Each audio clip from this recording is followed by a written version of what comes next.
Bonjour à tous, bonjour Église Évidence, bonjour à vous Évidence Home. J'espère que vous allez tous bien ce matin dans la présence de Dieu et que vous êtes réellement contents d'être là ce matin. En tout cas, pour ma part, je suis vraiment heureuse d'être là ce matin parce que je sais que notre Dieu va agir. Pas comme il a agi dimanche dernier, pas comme il a agi déjà autrefois, mais il va agir d'une manière particulière. Et si tu es OK avec cette parole, est-ce que tu peux pousser un grand Amen ce matin ?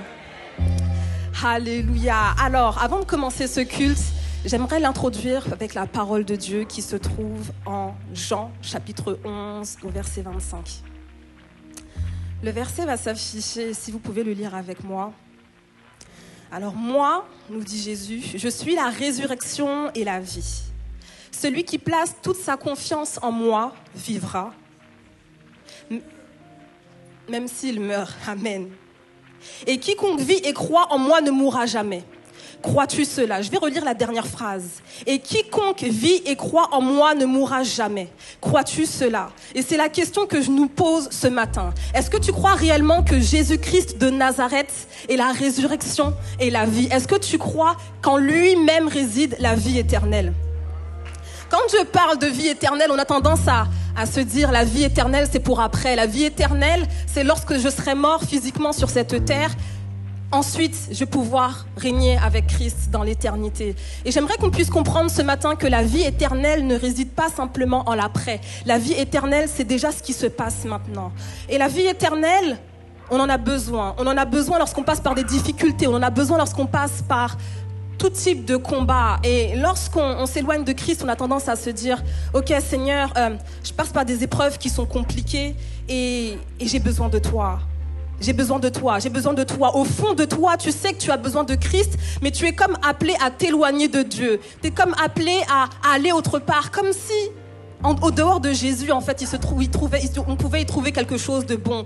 Mais si je suis là ce matin, c'est aussi pour vous rappeler que Jésus-Christ est la vie éternelle. Et qu'en dehors de Jésus-Christ, il n'y a rien de bon. Amen. Et ce matin, je m'adresse particulièrement à une personne qui est arrivée en ce lieu et qui se disait « Ok, là, je suis arrivée à un stade de ma vie où c'est trop profond. Le trou dans lequel je me trouve est trop difficile. Et j'avais l'habitude de parler à mon pasteur, j'avais l'habitude de parler à un frère, à une sœur, à mes parents. Et ils me donnaient une parole encourageante. Et ça y est, je me sentais comme revivre. J'aimerais te dire ce matin, même toi qui te trouves chez toi, notre Dieu agit encore aujourd'hui. Amen. Et la situation dans laquelle tu te trouves n'est pas assez profonde pour qu'il puisse venir te délivrer. Lazare était mort. Amen. Lazare était mort. Il se trouvait dans un tombeau. Son corps sentait déjà. Son corps sentait déjà. Et les personnes qui l'entouraient se disaient, on ne peut plus rien faire pour lui. Mais Jésus est arrivé et avec la foi qu'il avait, il a agi. Il a agi et Lazare est. Alors pour toi ce matin qui te positionne comme Lazare, pour toi ce matin qui te dit ma situation est trop difficile, pour toi qui te tiens en ce lieu et qui te dit je me suis éloigné de Dieu, je viens te dire ce matin que de la même manière que Jésus-Christ de Nazareth a ressuscité Lazare, il est là ce matin pour te délivrer, il est là ce matin pour t'encourager, il est là ce matin pour te fortifier. Et même si Jésus revient pour une seule personne ce matin, il est venu pour toi, il est venu pour toi. Il est venu pour toi. Peut-être que cette parole ne te concerne pas et que tu es encore assis parce que tu ne te sens pas concerné par cette parole. Amen. Mais ça peut concerner une personne dans ta famille. Ça peut concerner une personne qui se trouve dans ton travail. Ça peut concerner une personne que tu ne connais même pas, mais pour laquelle tu vas te lever, pour laquelle tu vas prier, pour laquelle tu vas intercéder et il va se passer quelque chose. Alléluia. Seigneur, je te remercie parce que nous sommes vivants avec toi encore aujourd'hui. Je te remercie parce que tu es là pour une personne qui pensait t'avoir abandonné, pour une personne qui s'est dit il est trop tard pour moi, il est trop tard ce que j'ai fait dans ma vie, il est trop tard, il est trop tard, il est trop tard. Mais ce matin tu viens dire à cette personne qu'il n'est pas trop tard, parce que Lazare, ses mains étaient liées, ses pieds étaient liés, son corps était déjà enseveli, mais toi Seigneur tu t'es levé pour lui. Alors je prie que tu te lèves ainsi ce matin pour mon frère, pour ma sœur. Alléluia. Et nous croyons ensemble Jésus que tu es grand et que tu vas faire de grandes choses. Seigneur, tu n'as pas de limite, tu n'as pas pas de limite. Et ce matin, tu viens nous montrer à nouveau que tu n'as pas de limite.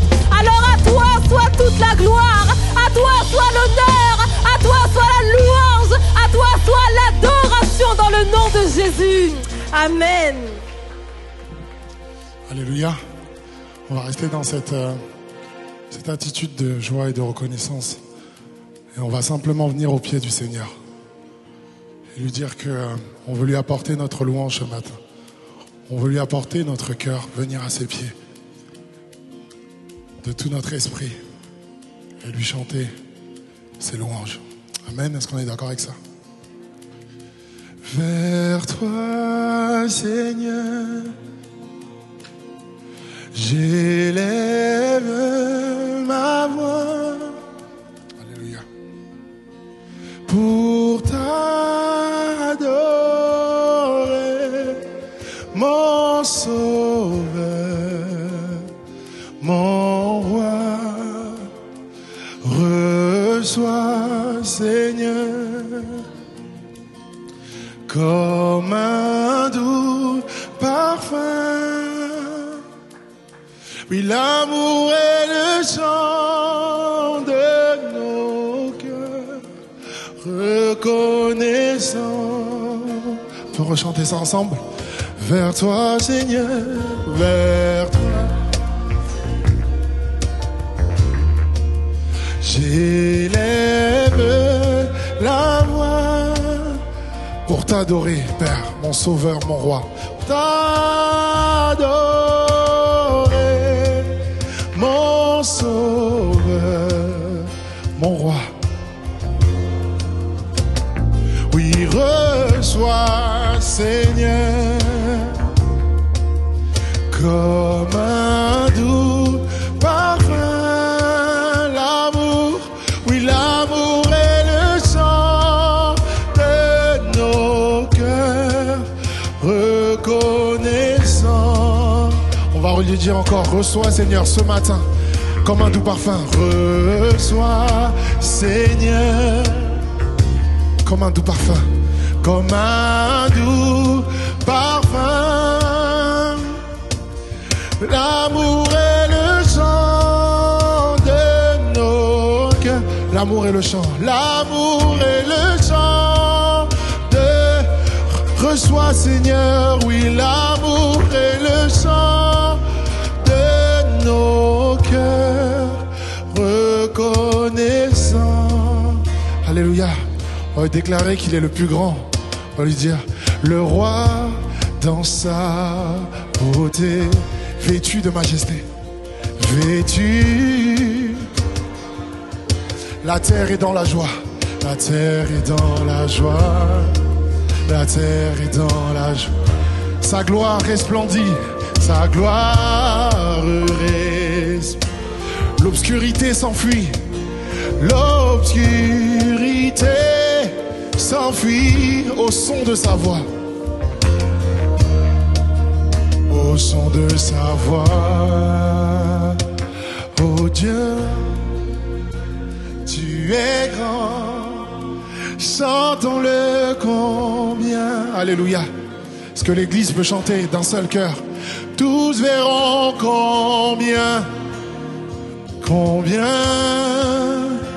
Dieu est grand. On va le redire encore une fois, combien Dieu est grand. Combien Dieu est grand, chantons-le.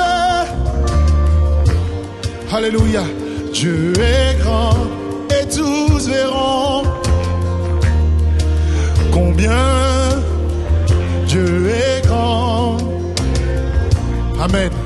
On va redire, car d'âge en âge il vit, le temps lui est soumis. Car d'âge en âge, le temps lui est soumis. Commencement et fin, commencement et fin. Alléluia, il est la céleste Trinité, céleste Trinité. Oui, Dieu d'éternité. Il est l'agneau divin. Oui, il est l'agneau divin. Combien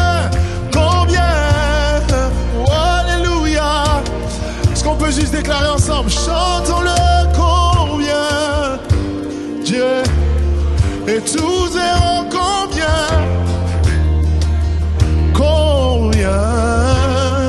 Dieu est grand. Encore une fois, combien Dieu est grand, combien Dieu est grand. Dieu est grand, chantons-le ce matin. Louons notre Seigneur, notre Maître. Combien. Alors on va déclarer que son nom est le plus grand et qu'il est digne de nos louanges. On va dire simplement le plus grand des noms, son nom est tout puissant. Son nom est tout puissant, oui, digne de louange. Oui, je chanterai. Tu es grand. Alléluia. Avec force, on va déclarer son nom est tout puissant dans ma vie. Le nom de Jésus est digne de louange. Amen. Je chanterai combien Dieu est grand. Chanterai combien Dieu est grand. Oui, je chanterai combien Dieu est grand. Alléluia, une dernière fois, combien Dieu est grand. Combien Dieu est grand. Déclare-le. Quand tu déclares que Dieu est grand, tu déclares à tes problèmes que ne pourront pas faire face au Dieu aussi grand que tu sers. Il est au-dessus de tout. Tu déclares qu'en ce lieu et dans ta vie, Dieu est le plus grand. Alléluia. Une dernière fois. Oui. Combien Dieu est grand, combien Dieu est grand. Oui, chantons-le.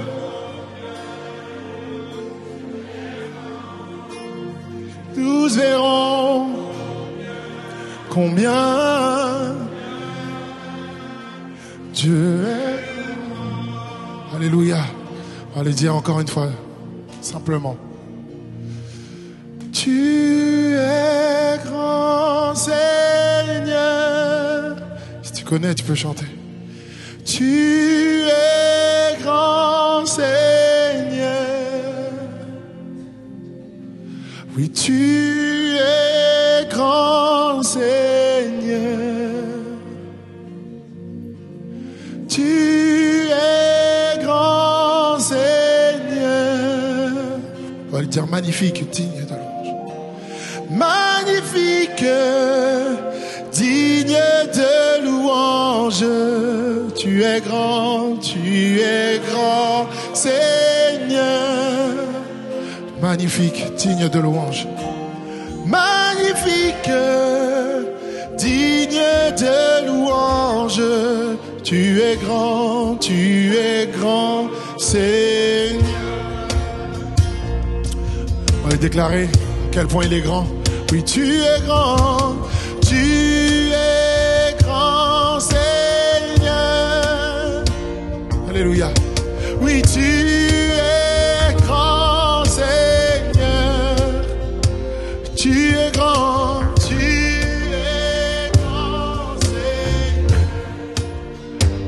Chantons ensemble. Tu es magnifique. Magnifique, digne de louange, tu es grand Seigneur. Alléluia. Magnifique, magnifique, digne de louange. Oui, tu es grand Seigneur. Dernière fois, magnifique.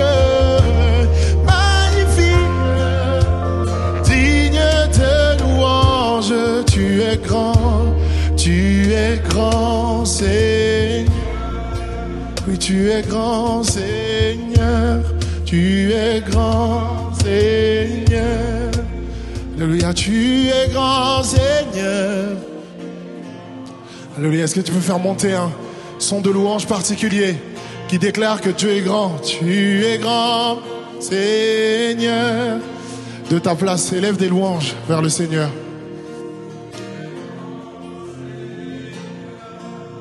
Alléluia. Tu es grand, Seigneur. Alléluia. On va lui dire simplement qu'il est le bienvenu dans ce lieu. Seigneur, on t'accueille et tu as toute la place dans ce lieu. Prends les louanges qui te reviennent. Reçois notre adoration. On va lui dire simplement qu'il est le bienvenu. Bienvenue en ce lieu. Saint-Esprit, bienvenue en ce lieu. Bienvenue en ce lieu. Alléluia. Jésus, bienvenue en ce lieu. Oh, nous t'accueillons. Bienvenue en ce lieu. Esprit de Dieu, bienvenue en ce lieu. On va simplement lui chanter ça ce matin. Tu es notre espoir, rien n'a plus de valeur, rien n'est aussi grand et rien n'est plus beau que ta présence. Alléluia. On va dire j'ai vu, j'ai goûté à l'amour le plus doux. J'ai vu, j'ai goûté à l'amour le plus doux. Mon cœur est enfin libre et ma honte disparaît. Oui, dans ta présence, dans ta présence. Alors on va lui dire, Saint-Esprit, tu es le bienvenu en ce lieu. Oui, Saint-Esprit, tu es le... Alléluia. Que ta... Seigneur, mon cœur soupire, soupire après ta... Oh, viens nous saisir. Alléluia. Si c'est ta prière ce matin. Sans... Oh Dieu. Hey, par ta présence. On va lui dire encore une fois. Tu es notre espoir. Rien n'a plus de valeur que ton nom, Père. Tu es notre... Hey. Rien n'est aussi grand. Et rien n'est plus beau, Père. Que ta présence, que ta présence. Yes. On va dire j'ai vu, j'ai goûté à l'amour le plus doux. J'ai vu, j'ai à l'amour le plus doux. Mon cœur est enfin libre. Ma honte disparaît. Oui, j'ai vu, j'ai goûté à l'amour le plus doux. Mon cœur est enfin libre et ma honte disparaît. Une dernière fois, j'ai vu, j'ai goûté, vu, j'ai goûté. Hey, à l'amour le plus doux. Mon cœur est enfin libre et ma honte disparaît. Alléluia, dans ta Alléluia, dans ta présence, dans ta présence, dans ta présence. On va dire que nous soyons plus sensibles à ta présence, Père. Alléluia. Que nous soyons plus sensibles à ta présence, que nous vivions les merveilles de ta bonté, que nous soyons plus sensibles à ta présence, que nous vivions les merveilles de ta que nous soyons, que nous vivions les merveilles de ta, que nous soyons plus sensibles à ta présence, Jésus, que nous vivions. Alors on va le déclarer une dernière fois, oui, Saint-Esprit, Saint-Esprit, tu es. Nous t'accueillons dans ce lieu, Père, que ta présence. Oui, Seigneur, nos cœurs soupirent après ta gloire. Oh, viens nous saisir par ta présence. Oh Dieu, alléluia, par ta présence. On va dire, oh Dieu, oh Dieu, oh, par ta présence. Alléluia. Oh Dieu, par ta présence, Père, je suis saisi. Oh Dieu, je te loue. Je veux voir ta gloire, mon Seigneur. Sens-toi libre dans la louange. Sens-toi libre d'élever la voix. Sens-toi libre de faire monter une adoration particulière au Seigneur ce matin. Car tu étais mort et Jésus t'a ressuscité. Son esprit t'a saisi. Oh Dieu, je suis reconnaissant pour ton sacrifice. Je suis reconnaissant pour ton esprit. Je suis reconnaissant pour le don de ton Fils Jésus. Tu m'as sauvé, tu m'as lavé de mon péché. Je suis reconnaissant, je suis reconnaissant. Je t'adore, je t'honore, Père. Oui, je t'adore, je t'honore, Père. Je t'honore, je t'élève, tu es mon Dieu, mon roi, mon sauveur. Alléluia.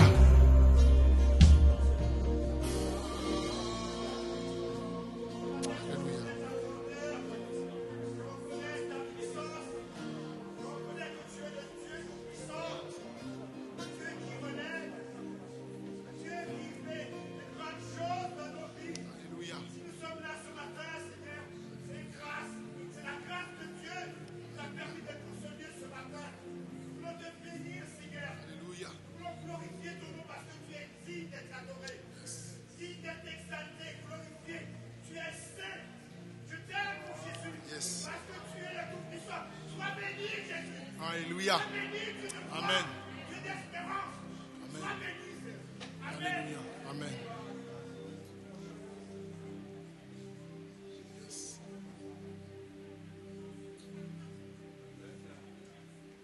Yes. Jésus. Jésus.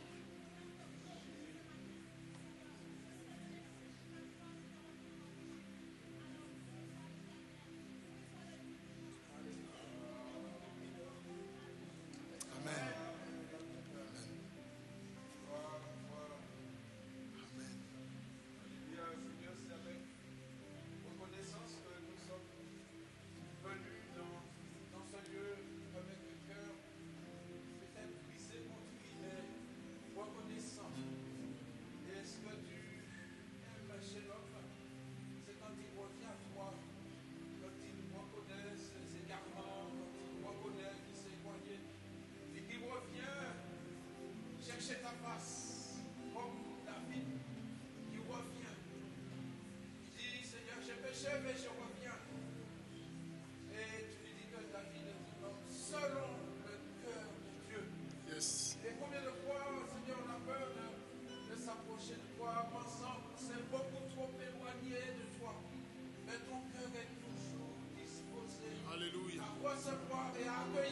pécheur, celui qui va faire votre ton cœur est toujours prêt à l'accueillir.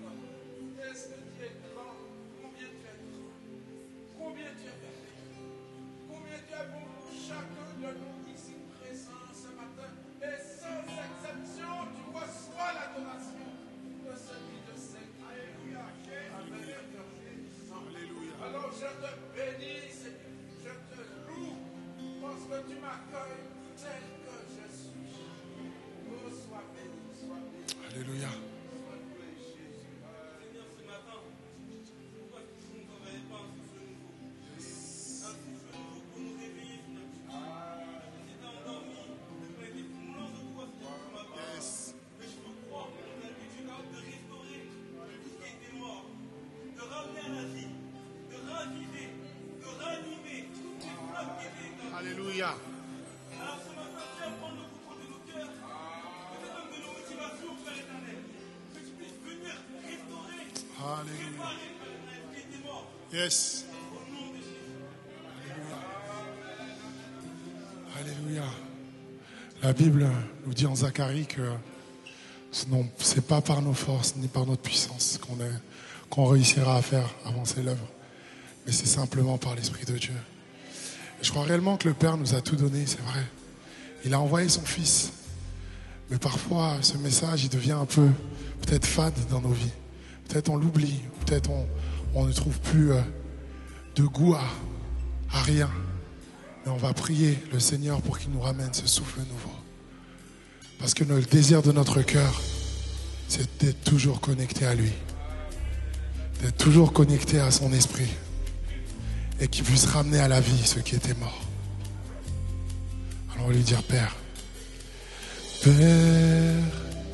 je n'ai qu'un désir, être près de toi et sentir tes bras.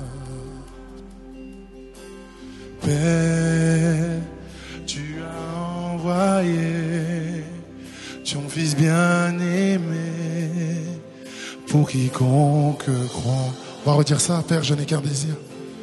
Père, je n'ai qu'un désir, être près de toi et sentir tes bras.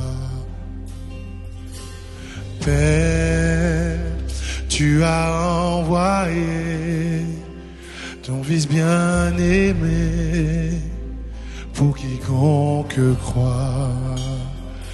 Oui, Saint-Esprit qui donne vie, ranime en moi ce feu pour toi. Saint-Esprit,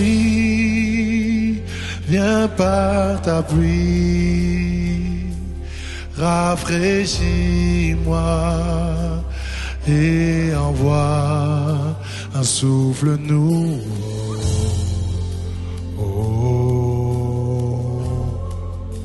Un souffle nouveau.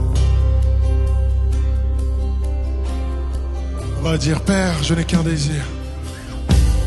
Père, je n'ai qu'un désir, reste près de toi, écouter ta voix. Oui, Père, tu m'as tout donné. Père, tu m'as tout donné, et c'est à tes pieds que je veux rester. Saint-Esprit qui donne vie, puis ranimant. Alléluia, ce feu pour toi. Oui, Saint-Esprit, oh, viens par ta pluie, rafraîchis-moi et envoie. On va dire, oui, Saint-Esprit qui donne vie, ce matin ranime en moi.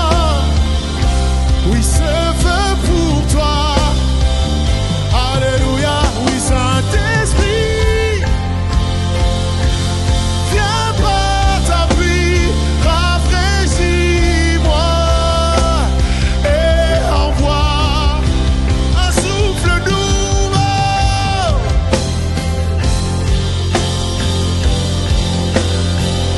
Oui, un souffle nouveau.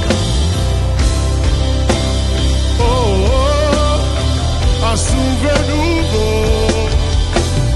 Oh, un souffle nouveau. Alléluia.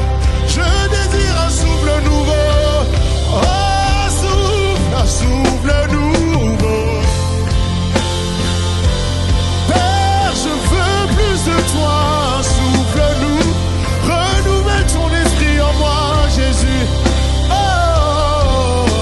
souffle-nous. Oh,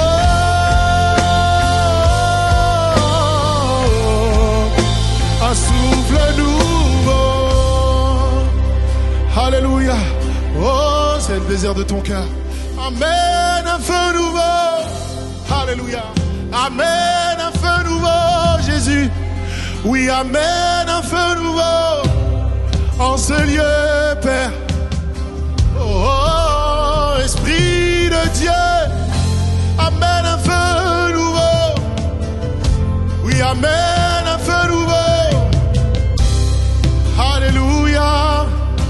Un feu nouveau, un souffle nouveau. Et on va lui dire, oui, souffle à nouveau, Père. Oui, souffle à nouveau. Souffle dans ma vie, inspire-moi de nouvelles choses qui viennent de toi. Oui, souffle à nouveau. Oh, oui, souffle à nous le feu de ton esprit ce matin dans ma vie. Oui, souffle à nouveau.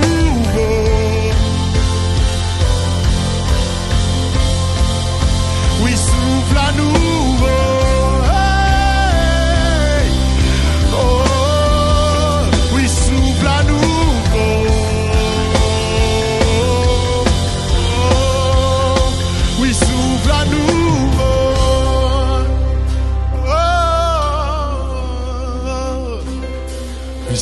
Saint-Esprit qui donne vie, ranime en moi. Est-ce que tu peux le prier pour toi, ce feu pour toi? Tu chantes pas pour ton voisin, pas pour ta voisine, mais tu demandes à Dieu, au Saint-Esprit de Dieu de te remplir. Et rafraîchis-moi, ici-moi, et envoie, oui, Saint-Esprit qui donne vie, ranime en moi ce feu pour toi. J'ai tant besoin de toi, Saint-Esprit. Rafraîchis-moi et souffle-nous, souffle-nous.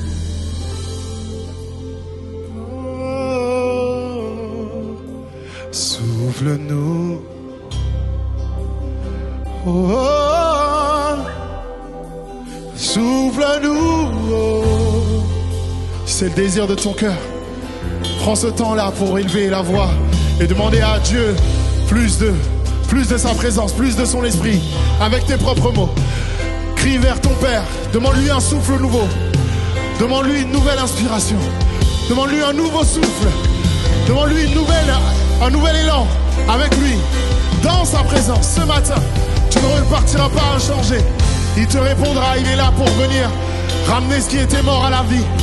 Oh, oh, oh, oh.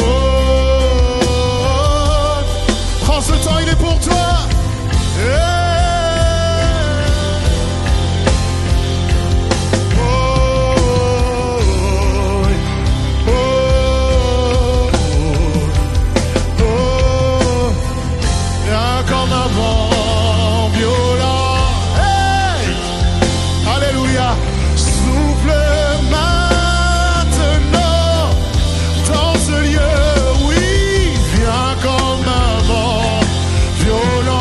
Simplement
feu nouveau.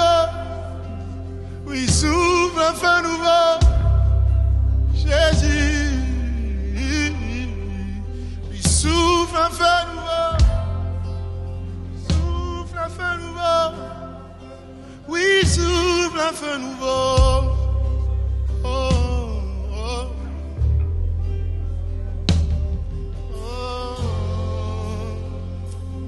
Alléluia. Je sens que quelqu'un a besoin de demander à Dieu, avant de souffler ce feu nouveau.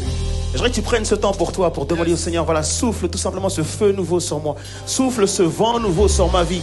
Souffle ce vent nouveau. Laisse-moi sentir ce vent. Laisse-moi sentir ta présence. Comme on l'a chanté tout à l'heure, rends-nous sensibles à ta présence. Je sens qu'une personne a besoin de littéralement sentir la présence de Dieu. Sentir ce vent nouveau souffler sur toi, souffler sur ta vie. J'aimerais que quelqu'un puisse vraiment se dire, Seigneur, je vais prier cette prière. Et comme si je ne pourrais pas sortir d'ici si tu ne souffles pas sur moi. Comme si je ne pourrais pas sortir d'ici si tu me laisses tel que je suis. Seigneur, j'ai tellement besoin que tu souffles maintenant. Je voudrais profiter de cette occasion que tu me donnes, Seigneur. Je voudrais saisir ce moment pour moi. Je voudrais avoir ce rendez-vous-là avec toi. J'aimerais avoir cette relation-là avec toi. Ou lorsque je te prie, ou lorsque je te demande quelque chose, je sais que le ciel est en mouvement. Je sais qu'il se passe quelque chose alors que je suis en prière, alors que je lève les mains vers toi, alors que je regarde à toi, alors que mes yeux sont sur toi, alors que Seigneur, je prends ce temps rien que pour être avec toi, Seigneur. Je sais que tu as la réponse que je cherche.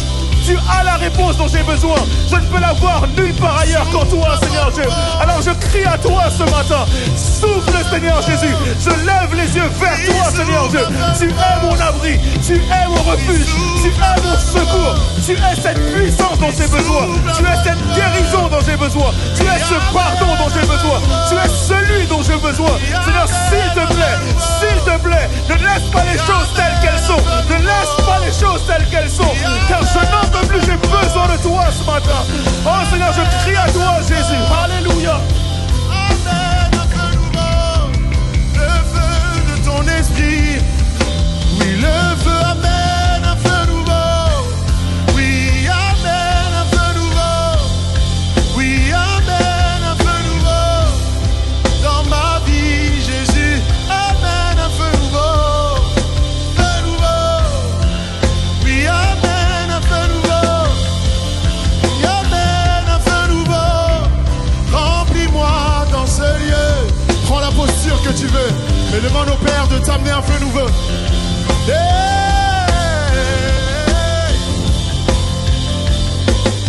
J'ai besoin de toi, Père, de ton esprit. Oh. Oui, souffle un feu nouveau. Alléluia. Alléluia. Que chaque personne dans ce lieu puisse prendre cette célébration pour lui-même, pour elle-même. Que tu puisses considérer que c'est pour toi qu'on est là. Et c'est pour toi surtout que Jésus-Christ est là. Comme s'il n'y avait personne d'autre que toi dans la salle. Et tu prends ce temps pour t'adresser à Dieu.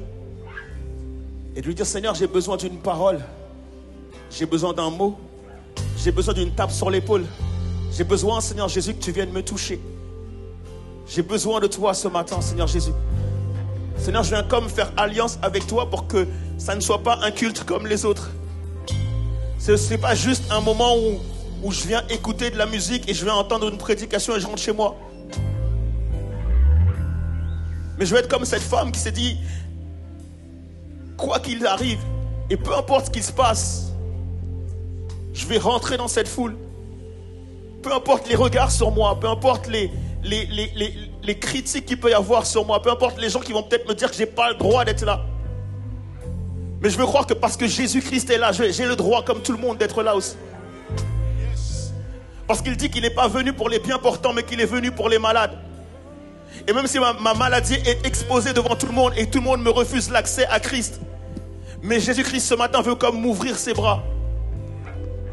Alors je vais affronter mes peurs, je vais affronter mes doutes, je vais affronter mes craintes, je vais affronter toutes ces choses et m'approcher de lui parce que je sais que si seulement j'arrive à toucher le pan de sa robe, ma vie peut littéralement changer. J'ai même pas forcément besoin qu'il me regarde, j'ai même pas besoin qu'il me reconnaisse, j'ai même pas besoin de quoi que ce soit. La seule chose dont j'ai besoin ce matin, c'est de pouvoir toucher simplement le pan de sa robe. Alors que la louange me dirige vers lui, alors que la louange m'amène vers lui. J'ai envie de me laisser porter par la louange, j'ai envie de me laisser porter par ses encouragements. Et toucher le pan de la robe de Jésus ce matin. Et à ta grande surprise, alors que tu t'attendais à ce qu'il ne te dresse même pas un regard, mais Jésus-Christ savait que tu allais le toucher. Jésus-Christ avait déjà ce rendez-vous avec toi avant même que tu sois là. Il avait déjà prévu ce moment rien que pour toi. Et lorsque cette femme a touché le pan de sa robe, Jésus l'a regardé. Jésus l'a considéré. Et Jésus lui a donné plus que la guérison ce jour-là, parce qu'elle a eu la guérison physique, mais elle a eu la guérison dans sa santé, dans son moral, dans son être. Son identité a été retrouvée. Et Jésus veut te donner plus que ce que tu demandes ce matin, mais simplement, il attend simplement que tu te décides à toucher le pan de sa robe. Si tu n'as pas eu le temps de le faire pendant la louange, sache que le culte n'est pas fini. J'aimerais juste te dire que le Saint-Esprit a un rendez-vous avec toi ce matin. Alléluia. Merci Jésus. Je voudrais juste remercier l'équipe de louange et remercier tout simplement le Saint-Esprit qui est là. Et si tu crois que Jésus est venu pour faire quelque chose dans ce lieu, si tu crois que Jésus n'est pas simplement à être spectateur de ce culte, mais comme le Saint-Esprit veut être acteur maintenant de ce culte. Tu sais, on a chanté tout à l'heure de laisser Jésus entrer. Et cette phrase dans la Bible qui dit « Porte élevée volontaire que le roi de gloire fasse son entrée ». Seigneur, je vais t'inviter maintenant dans ce culte, même si je ne l'ai pas encore fait depuis le début, mais maintenant je t'invite dans ce culte. Alléluia. Et je crois que tu es là, Seigneur, et tu es le bienvenu dans ce lieu. Saint-Esprit, oui, comme on l'a chanté, oui, tu es le bienvenu dans ce lieu. Fais ce que toi seul sais faire. Libère comme toi seul sais libérer. Restaure comme toi seul sais restaurer. Seigneur, brise les chaînes comme toi seul sais les faire, Seigneur Dieu. Mais prends toute la place, prends tout l'espace. Prends tout ce lieu et surtout prends mon cœur, prends mon esprit, prends mon être entier, Seigneur Dieu Papa. Mais Seigneur, je te laisse toute la place, Seigneur Jésus, roi des rois. Je t'ouvre le chemin de mon cœur, je t'ouvre le chemin de mes pensées, Seigneur Jésus. Et si tu as une parole pour moi ce matin, je veux la recevoir dans le nom de Jésus. Alléluia. Quelqu'un qui s'attend à Dieu peut acclamer le Seigneur. Quelqu'un qui attend vraiment quelque chose de la part de Dieu puisse se dire, Seigneur, oui, je veux t'acclamer en avance pour ce que tu vas dire, pour ce que tu vas faire, Seigneur Jésus, roi des rois. Que quoi qu'il arrive, Seigneur Jésus, alléluia, tu as toute la place maintenant, alléluia. Fais ce que toi seul sais faire, fais ce que tu veux, alléluia, merci Jésus.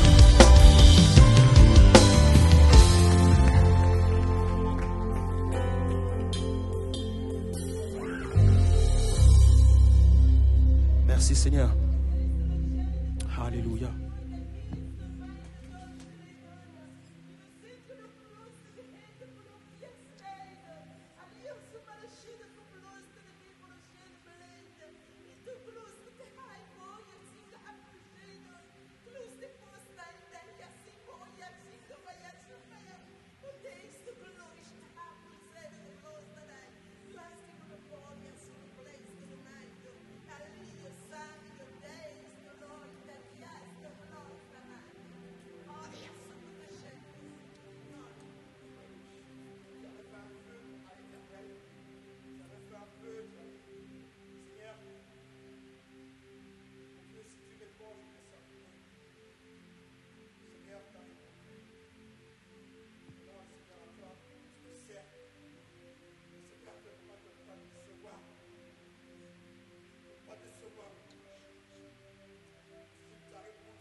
Alléluia.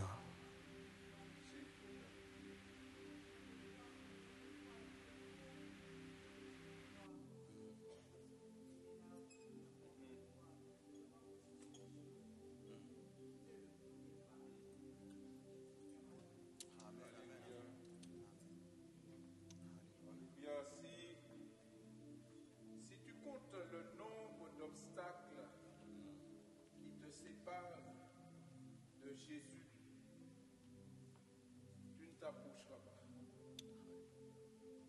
Si tu comptes les membres de ta famille qui regardent Jésus de mauvais œil, tu ne t'approcheras pas de Jésus.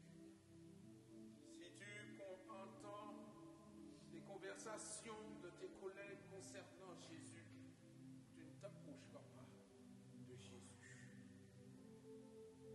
Par contre, si tu comptes les bienfaits de Dieu envers toi, si tu comptes le nombre de fois il a eu le regard sur toi, tu pourras t'approcher de lui parce que chaque obstacle tombera de lui-même. Et il faut de la foi. Il te faut la foi qui renverse les montagnes. Et tu n'es pas le seul. Tu n'es pas la seule à voir les montagnes. Tous ceux qui ont la foi ont vu aussi les montagnes. Et les montagnes se sont déplacées.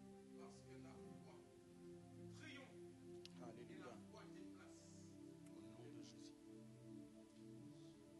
Merci Seigneur. Alléluia. Merci Jésus. Prenez place les amis. Amen. Bonjour à tous. Bonjour, j'espère que vous allez bien. Amen. Ça fait tellement plaisir d'être là et je sais que si je me laisse conduire dans la louange, on pourrait finir ce culte vers 15h. Mais Dieu est bon envers vous. Okay. Et on va pouvoir finir, j'espère, à l'heure, sauf si le Saint-Esprit conduit autrement les choses. Tellement content aussi d'être là avec vous ce matin. Donc, je ne suis pas totalement revenu de vacances. Là, c'est juste une escale. On a eu quelques jours du coup dans la région parisienne. Donc, du coup, on est là. Mais on repart dès la semaine prochaine. Donc, en tout cas, la première partie des vacances est tellement bien passée. On bénit Dieu. Donc, comme je vous l'ai dit, c'était 2 semaines de colonie de vacances où justement, avec mon épouse, on était pasteurs, donc du coup, des ados. Et donc, on a cette charge de pouvoir apporter donc, des prédications, des enseignements, surtout le matin et particulièrement aussi le soir. Et donc, du coup, on a pu voir vraiment la main de Dieu. Et on bénit Dieu du fait que les ados, on peut vraiment retrouver de la restauration dans leur vie. Certaines personnes souffrent de pas mal de choses. Et on a eu le temps de pouvoir prêcher, de pouvoir prier pour ces ados. Et on sait que la main de Dieu vraiment a agi. Et je bénis Dieu pour tout ce qu'il a pu faire pendant ces 15 jours. Et pour ce qu'il continue à faire. Parce qu'on est content aussi de recevoir des fois des nouvelles de ces ados. Pour nous dire, écoute, pasteur, on a écouté le message, on a été bénis et là on a donné notre vie à Jésus et on va passer par les eaux du baptême. Et ça, c'est vraiment une grâce de Dieu de voir que le Seigneur agit. Donc je vous remercie aussi pour vos prières. Donc ces premiers 15 jours ont été premiers 15 jours de semi-vacances pour le coup. Mais là, par la grâce de Dieu, la semaine prochaine, on va vraiment pouvoir partir en vacances en mode farniente, en mode repos.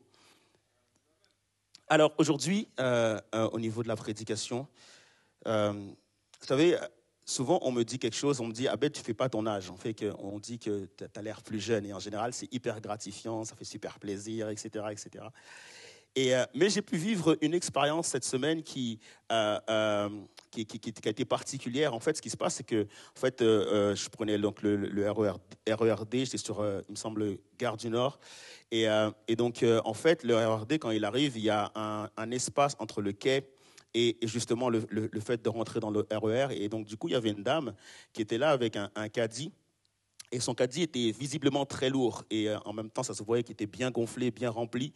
Et donc, du coup, au moment de monter dans le train, elle se retourne et elle regarde toutes les personnes qui sont là. Et elle me dit « Jeune homme ».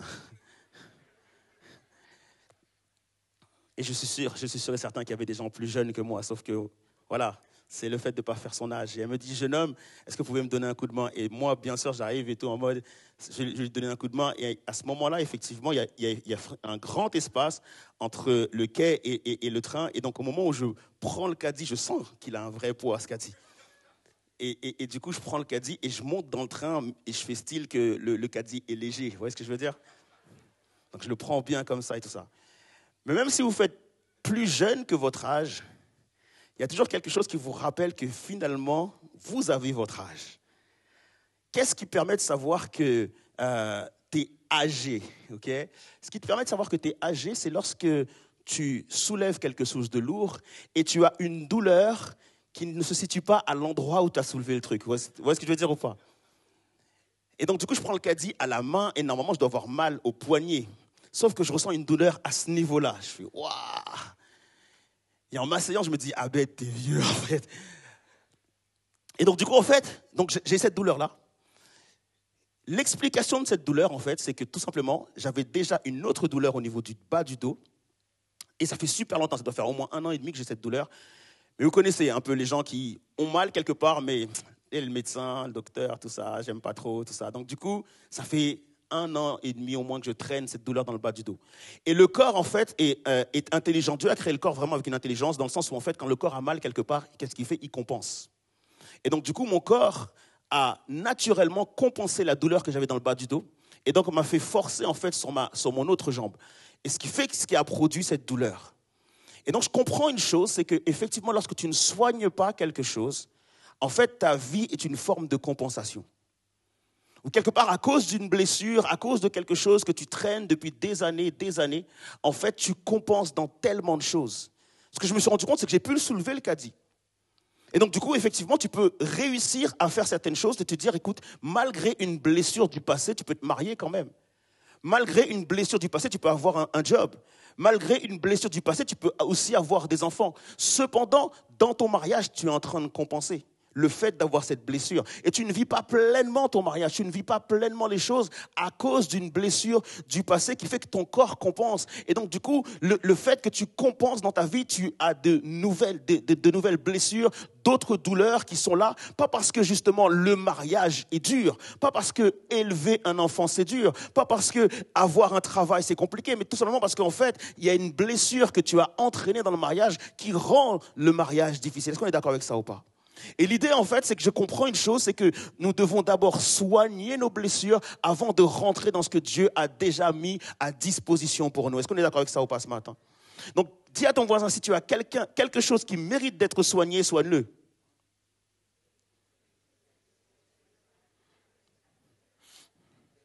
Est-ce que tu peux le dire à l'autre voisin, parce que là, il est sourd d'oreille, celui-ci. Est-ce que tu peux dire à l'autre voisin, si tu as quelque chose à soigner, soigne-le.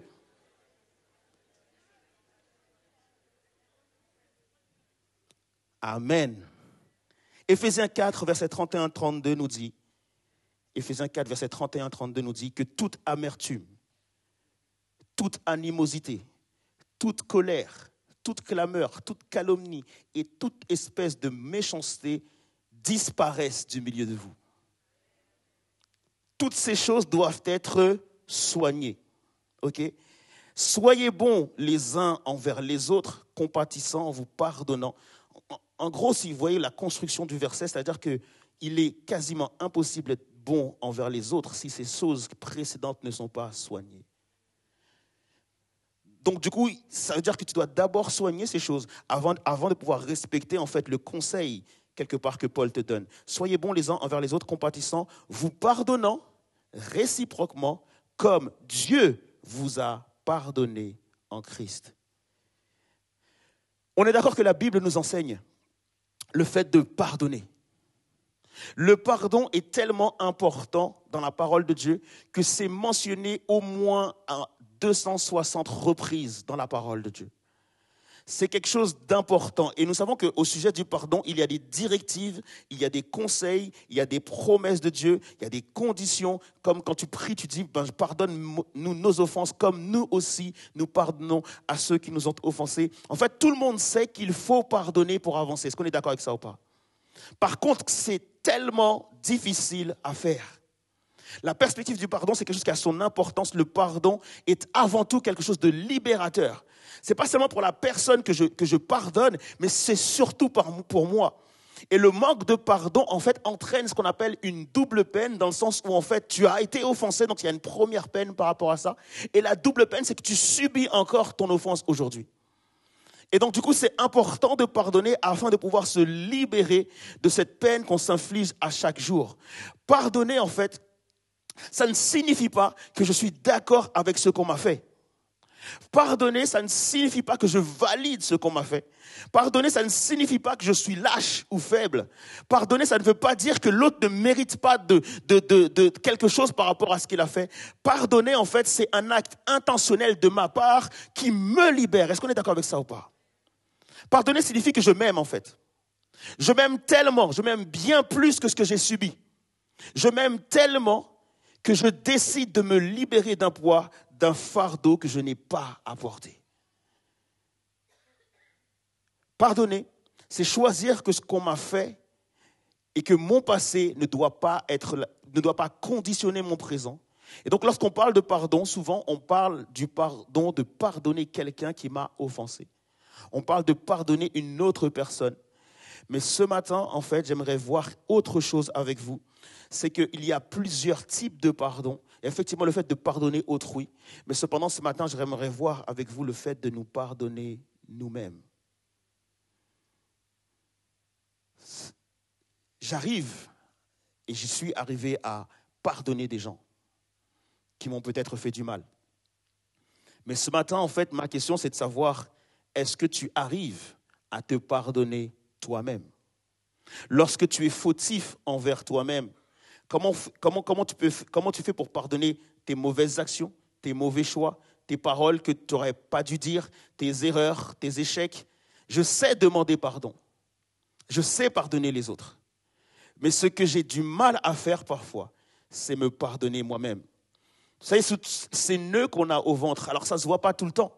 C'est des fois lorsque tu es seul, lorsque tu y penses, ou lorsque quelqu'un évoque le sujet, ou lorsque tu es avec des amis et le sujet est évoqué, et tu te rappelles ce que tu as fait, tu te rappelles un certain nombre de choses, et le fait que tu te rappelles, en fait, il y a comme un nœud qui se noue effectivement dans ton ventre, et tu aimerais que ce ne soit jamais arrivé, tu aimerais parfois reprendre cette parole, tu aimerais reprendre cet acte, et tu te rends compte qu'il est trop tard, c'est fait, c'est fait. Et même si tu te reproches aujourd'hui pourquoi je n'y ai pas pensé, pourquoi j'ai accepté ce rendez-vous, pourquoi je suis sorti avec cette personne, pourquoi j'ai fait ceci, pourquoi j'ai fait cela, c'est fait, c'est fait.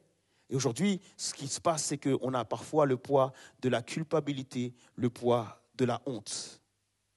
On a tous eu l'occasion de demander au moins une fois dans notre vie à ce que Dieu nous pardonne.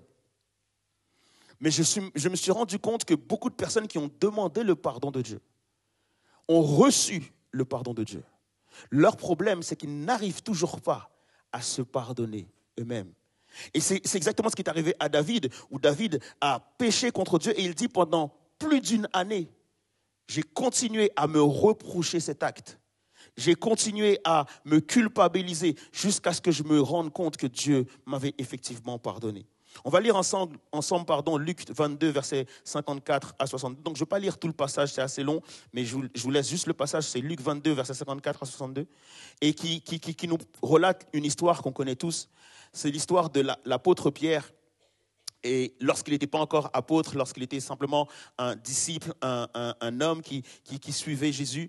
Et ce qui se passe, en fait, c'est qu'il y a tout un moment où Jésus va effectivement être condamné. Et Pierre est là avec les disciples. Non seulement ils ne prient pas pour Jésus, non seulement ils abandonnent Jésus, mais pire encore, en fait, ce qui se passe, c'est qu'un soir, alors que Jésus est arrêté, Pierre va essayer de se rendre à l'endroit où Jésus est gardé pour essayer de voir Jésus. Et effectivement, lorsqu'il cherche à voir Jésus, il se passe qu'il y a une personne qui vient le voir et qui lui dit « Mais toi, je te connais, je sais que tu fais partie de ces personnes qui étaient avec Jésus. » Et Pierre va nier le fait qu'il était avec Jésus. Il va dire « Non, moi, Jésus, je ne connais pas. Moi, ce gars-là, non, je ne le connais pas. » Et ce qui se passe, c'est qu'en fait, Jésus avait dit à Pierre « Écoute, lorsque le coq n'aura pas chanté 3 fois, deux fois, et toi, tu m'auras renié 3 fois. » Et ce qui se passe, en fait, c'est qu'à ce moment-là, Pierre ne se rend pas compte et une autre personne va venir le voir et pareil, il va lui dire mais toi je te connais, je sais que tu étais avec ce gars-là, et Pierre va dire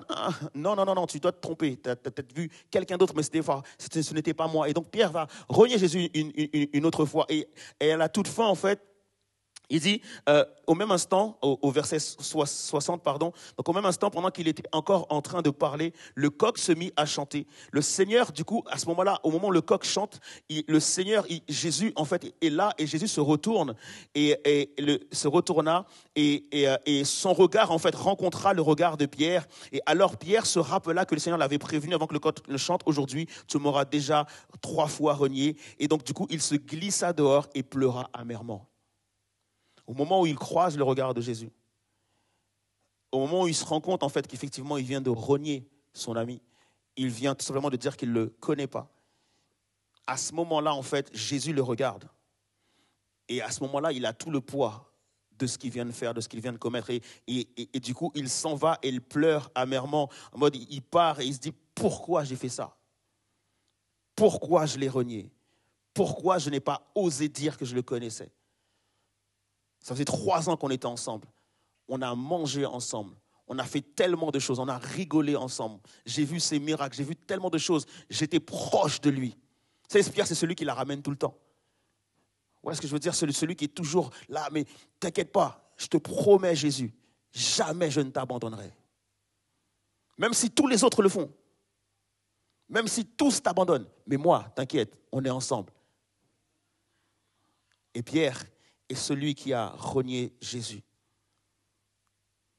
Comment je peux faire pour me pardonner moi-même? La première des choses qu'il faut comprendre, c'est qu'il nous faut faire attention aux fausses culpabilités. Je peux juste noter ça. Fais attention aux fausses culpabilités. Il existe de vraies culpabilités, mais il existe aussi de fausses culpabilités. La fausse culpabilité, en fait, c'est que j'ai subi quelque chose. Je ne suis pas coupable, mais je me sens responsable. Vous devez connaître plusieurs personnes qui peut-être ont malheureusement subi des attouchements sexuels et qui se sentent comme responsables de l'acte. On connaît plusieurs personnes qui malheureusement effectivement ont vu leurs parents divorcer et qui se sentent comme responsables du divorce de leurs parents. Tellement de personnes en fait qui ont subi des choses et qui s'en sentent responsables. Des gens qui ont un ami qui malheureusement s'est suicidé et qui se disent mais pourquoi je ne lui ai pas parlé avant? Pourquoi je ne lui ai rien dit? Pourquoi je l'ai laissé faire?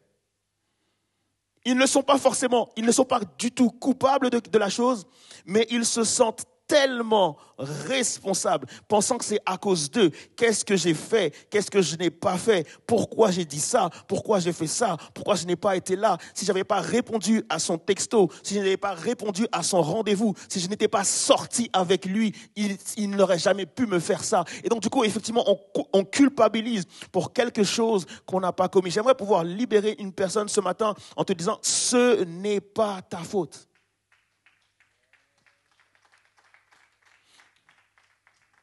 Ce n'est pas ta faute et c'est le diable en fait qui vient comme t'infliger une peine qui n'est pas la tienne, comme un fardeau que tu n'as pas à porter. Cette personne-là a fait un choix, cette personne-là a décidé de te faire quelque chose, cette personne-là dans toute sa conscience a décidé de te faire quelque chose. Ce n'est pas ta faute, c'est pas qu'il y a quelque chose qui ne va pas bien chez toi, c'est qu'il y a quelque chose qui ne va pas bien chez cette personne. Et donc du coup nous devons nous libérer de la fausse culpabilité et savoir que ce n'est pas notre faute. On aurait pu intervenir plus tôt, on aurait pu arriver plus vite. Oui, avec des si, on est capable de refaire le monde.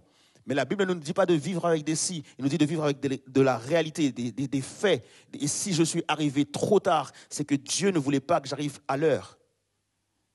Tout simplement. Et donc, je ne peux pas dire qu'à cause du fait que je suis arrivé en retard, cette personne-là a eu le temps de commettre un crime sur elle-même, etc. et me culpabiliser par rapport à ça. Non, ce n'est pas de ma faute. Ce n'est pas de notre faute. Amen.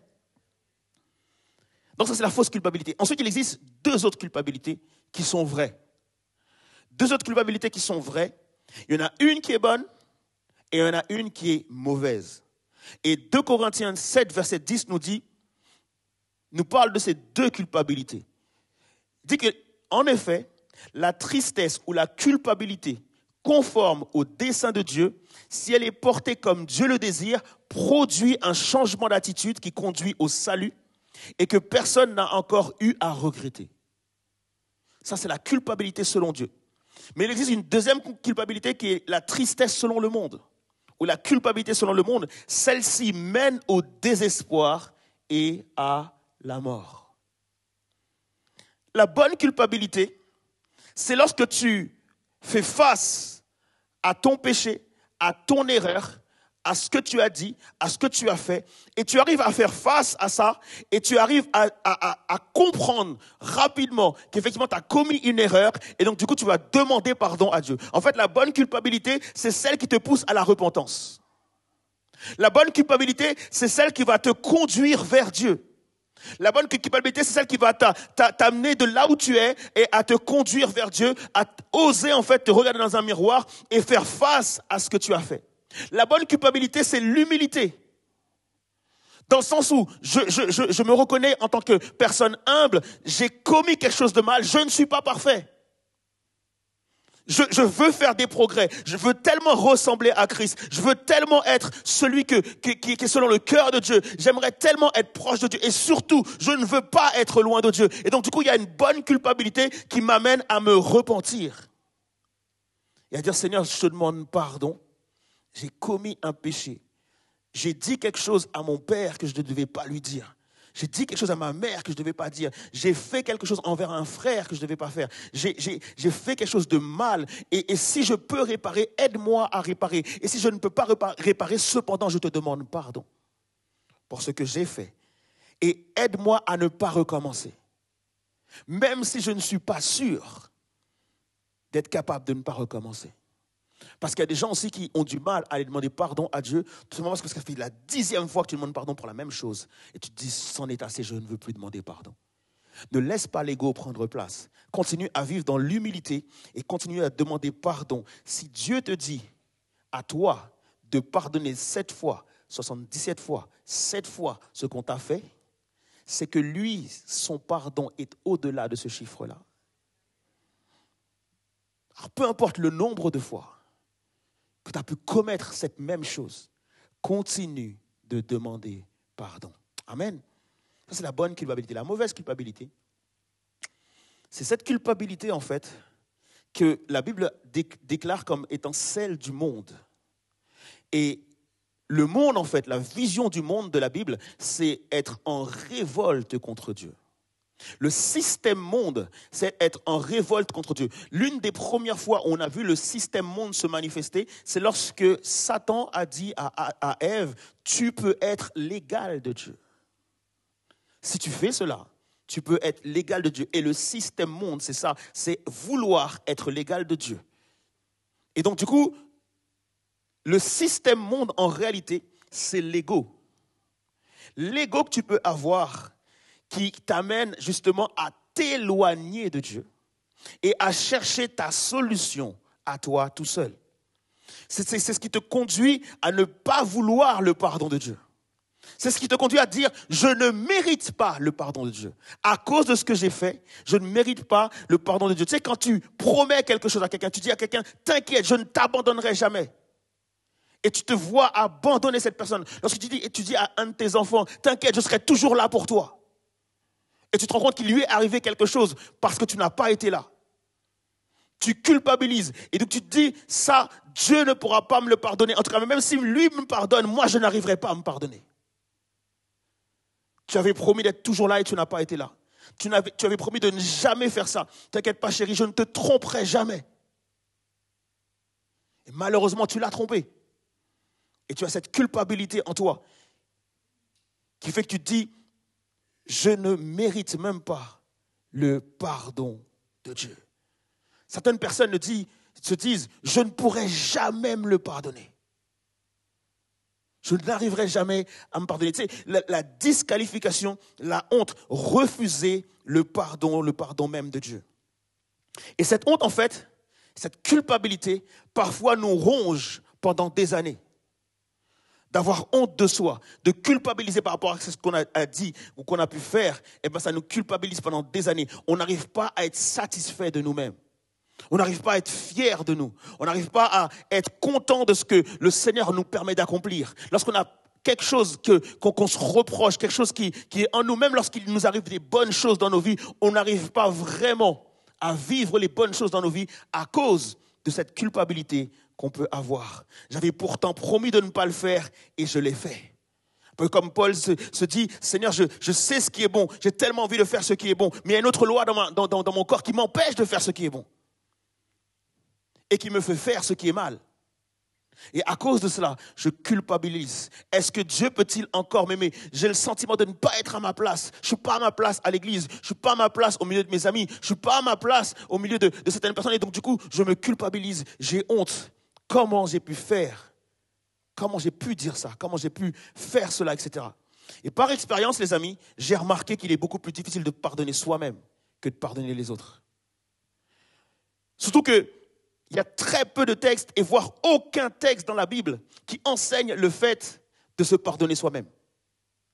Et donc, ce que je me suis rendu compte, c'est que des fois, en fait, on n'est même pas au courant qu'il faut nous pardonner nous-mêmes. On est conscient, en fait, qu'il faut pardonner les autres. On est au courant de tout cela. Tout le monde nous le dit. Tu sais quoi, ne garde pas les gens dans ton cœur, pardonne, etc., etc. Mais très peu de personnes ne m'ont dit, Abed, il faut que tu apprennes à te pardonner toi-même. Et donc, du coup, au lieu de me pardonner moi-même, souvent, je suis dans le déni. Souvent, je ne me rends pas compte et je vis avec. Je vis avec, sauf que quand il y a un épisode de ma vie qui me rappelle ce que j'ai fait il y a 15 ans, ou un épisode de ma vie qui me rappelle ce que j'ai fait il y a 10 ans, un épisode de ma vie qui me rappelle ce que j'ai fait dans mon enfance ou dans mon adolescence, ça me fait pleurer. Et d'un coup, en fait, la honte, le sentiment de culpabilité vient des choses que tu avais enfouies, des choses que tu avais cachées, des choses que tu avais oubliées. Ça revient comme ça, comme un effet boomerang. Tu ne te rends pas compte à pourquoi ça revient à ce moment-là. Et ça te fait mal. Et ça te fait mal. Du coup, tu te punis toi-même. Tu te flagelles. Il y a encore des gens qui souffrent d'un non-pardon pour eux-mêmes aujourd'hui. Certaines personnes oublient que le pardon va dans un sens comme dans un autre. Si je peux pardonner quelqu'un, et si je dois pardonner quelqu'un, c'est-à-dire que je dois me pardonner moi-même. Dans le sens où la Bible dit « aime ton prochain comme toi-même ». Donc si je ne me suis pas pardonné et que je ne m'aime pas, comment je peux aimer mon prochain comme moi-même? Et c'est pour cela que dans des couples, le mari n'arrive pas à aimer sa femme comme il le faudrait. Et la femme n'arrive pas à aimer le mari comme il faudrait. Pourquoi? Parce qu'en fait, l'un des deux ou les deux n'arrivent pas à s'aimer eux-mêmes. Et donc forcément, en fait, toutes tes relations sont biaisées du fait que tu n'arrives pas à t'aimer toi-même. C'est important l'amour pour soi. Est-ce qu'on est d'accord avec ça ou pas? Et ce matin, je voudrais vraiment que tu puisses te dire, c'est pour moi. Et ce n'est pas pour quelqu'un d'autre, c'est pour moi ce matin.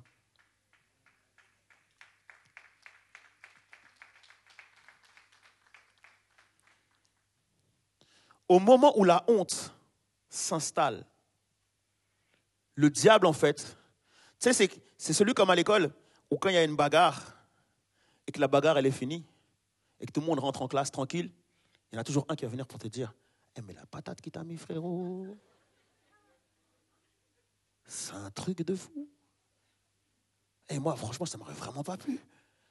Moi, je te jure, ça aurait été moi. Ah, ça aurait été... » Alors que la bagarre était finie, en fait. Même limite, tu avais hug ton adversaire pour dire c'est fini. Et lui, en fait, il vient ranimer quelque chose, une colère. Et toi, tu es en mode, à 4h30, la vie. En fait, le diable, c'est sa seule arme, c'est le mensonge. Il ne peut absolument rien te faire d'autre que de te mentir.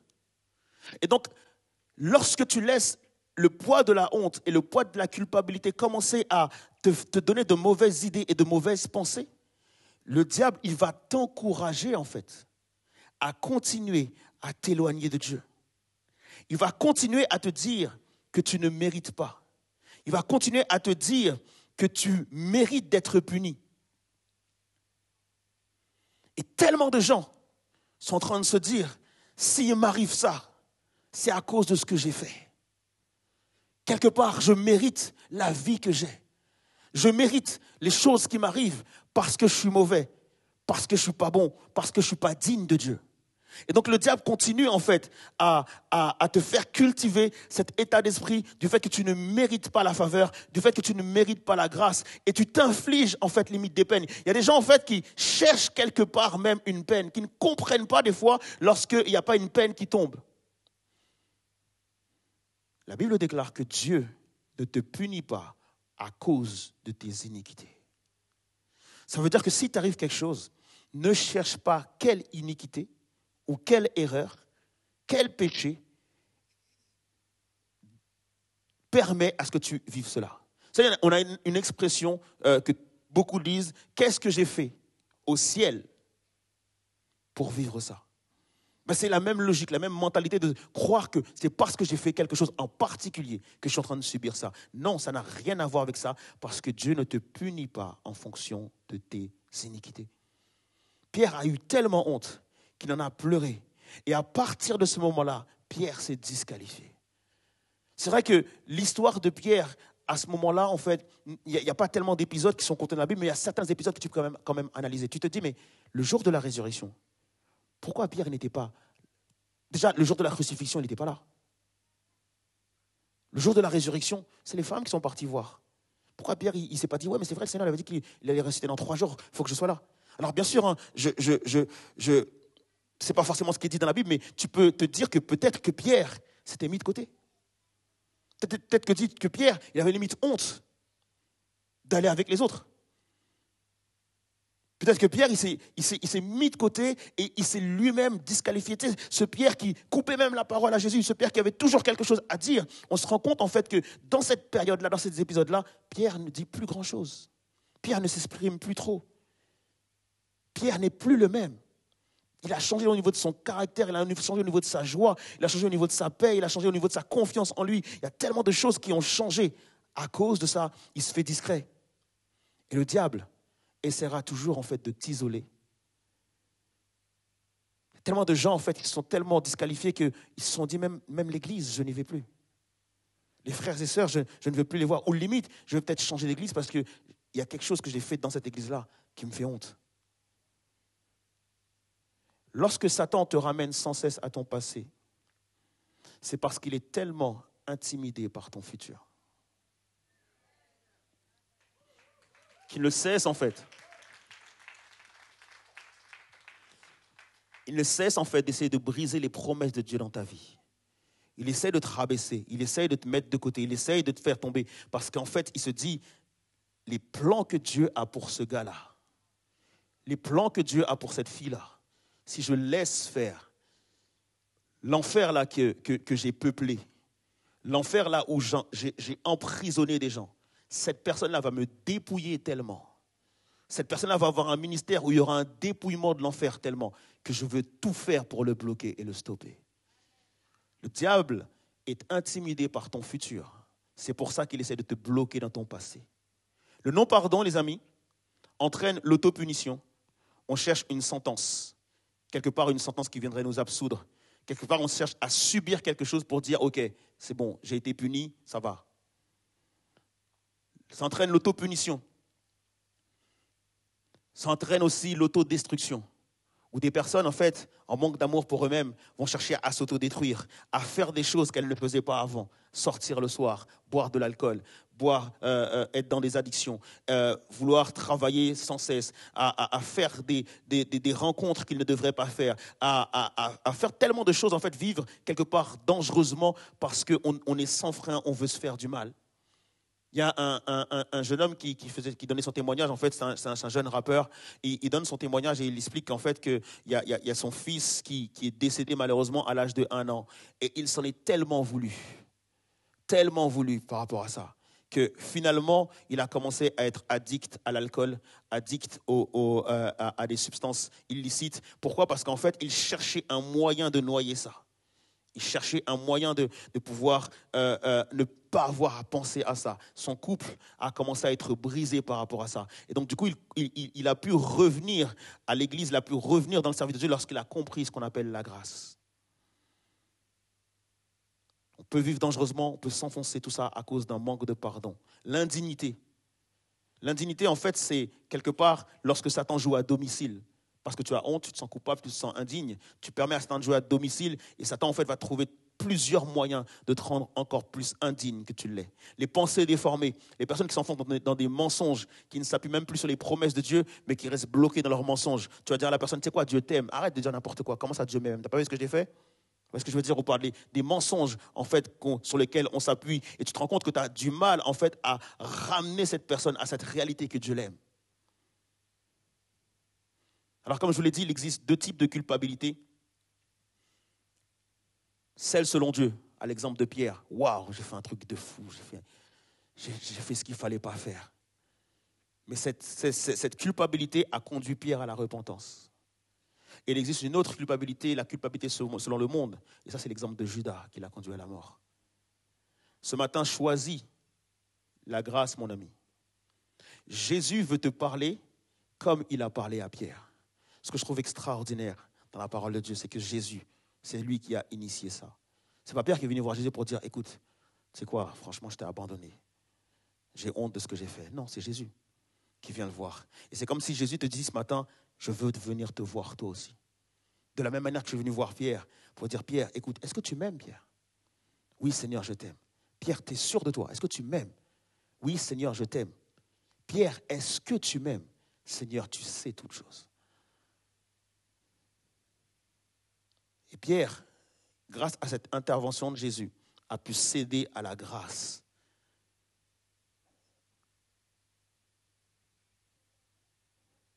Jésus avait un plan pour Pierre.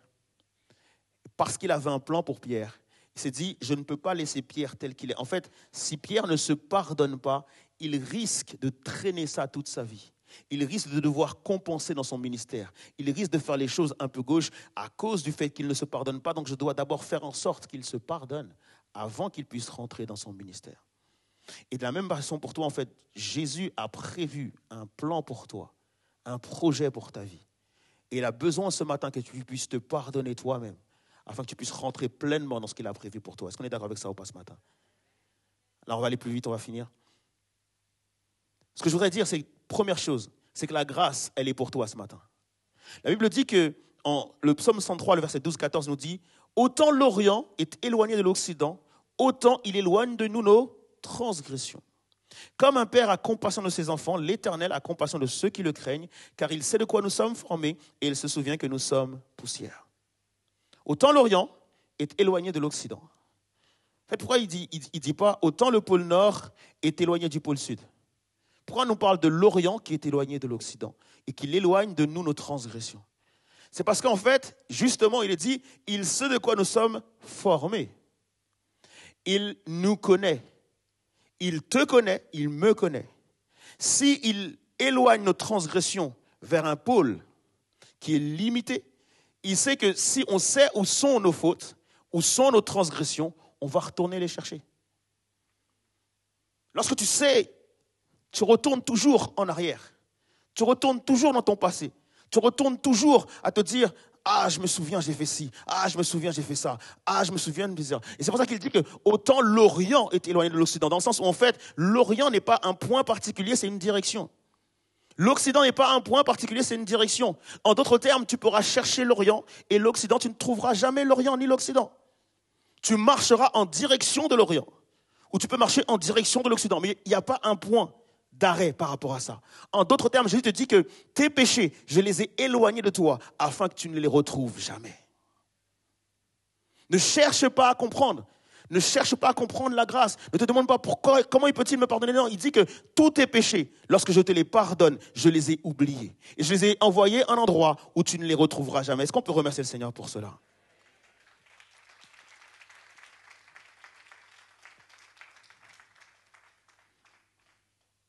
Dieu a un plan pour ta vie. Dieu a un plan pour ta vie. Et c'est ce qui se passe en fait en Actes 2, 37, 38. Il dit, ses auditeurs reçurent ces paroles, les auditeurs de qui? De Pierre. Les auditeurs de Pierre reçurent ces paroles en plein cœur et profondément bouleversés, ils demandèrent à Pierre et aux autres apôtres, « Frères, que devons-nous faire ?» Et Pierre leur répondit, « Changez, repentez-vous et que chacun de vous se fasse baptiser au nom de Jésus-Christ.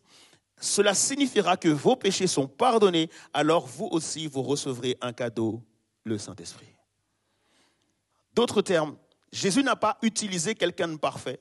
Jésus n'a pas utilisé une personne qui était capable, mais Jésus a utilisé une personne qui l'a pardonné.